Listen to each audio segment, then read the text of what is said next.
They said she was gone. No breath, no pulse, just stillness. But I swear, something was still there. Not her voice, not her face, something subtle. And then it left. In that moment, I didn't see a soul with wings rising into the sky. I didn't see any bright lights. But the room changed. The energy shifted. It felt like something had passed through me. Soft, almost like a breeze you can't see, but somehow feel in your bones. I didn't have words for it then, but now I do. They call it the subtle body.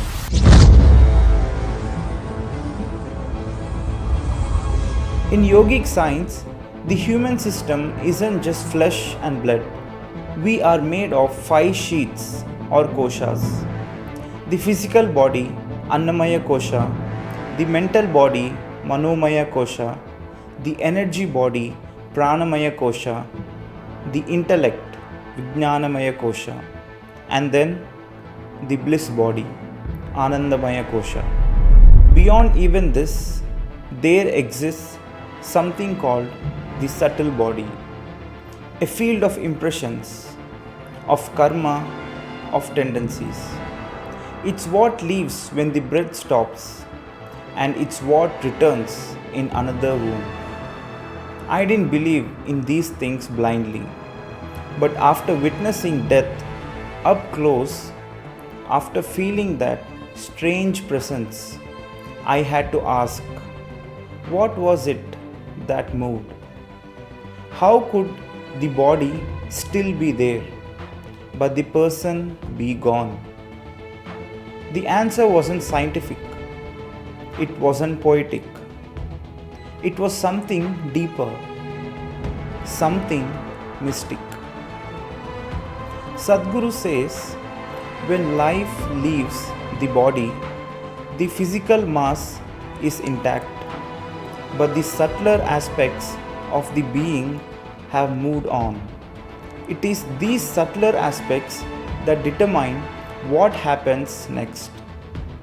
It's like a software uninstalling from the hardware. The machine stays, but the intelligence, the code is gone. And that is what I felt. So, what is this subtle body made of? It's not bones, not organs, not even thoughts. It's made of karma. Everything you've done, said, thought, felt, every desire you buried, every fear you avoided, every love you held close. That's what leaves the body. That's what continues the journey. Imagine blowing air into a balloon. You can't see the air, but you know it's there, giving it shape, giving it life. When you untie it, the air oozes out, gone in a second, and all that's left is rubber. That's the body after death, deflated, empty, but the air, it's still somewhere. I sat with the body hours after the breath had stopped, and I felt something lingering. But as time passed, even that faded. It was as if the subtle body took its time, preparing, loosening ties, and then quietly slipping away.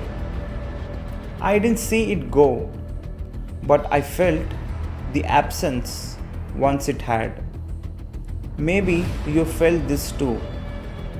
That moment when someone dies and the room feels different, heavier then lighter, still, holy. not just because someone died, but because something sacred just left. In yogic tradition, this is why we observe the 13-day period after death, because the subtle body doesn't leave immediately. It hovers, it watches. Sometimes it doesn't even know it has died. Rituals aren't just cultural, they are energetic. They help the being transition to complete its departure continuously. Now imagine if you could live consciously, if you could exit not in confusion but in clarity. This is what yogis prepare for all their life. Not death, but graceful exit. A clean break without clinging. Because when the subtle body escapes, how it leaves determines what comes next. You don't have to believe all this. You don't need blind faith. But just ask yourself, have you ever sensed something in death that logic couldn't explain?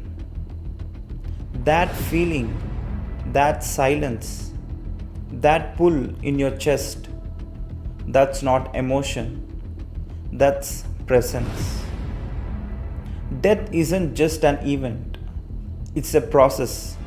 And the moment the subtle body leaves, that's the real moment of death. Not the flat line, not the heart monitor, but that sacred silent departure. What left that day wasn't just someone I loved, it was a stream of life, returning to its source. A traveler moving on, not with drama, but with stillness, with grace. If this opened something in you, comment below. Have you ever felt a subtle shift in the moment of death? And if you know someone navigating grief, share this video with them. Because sometimes understanding the invisible is what heals the pain we can see.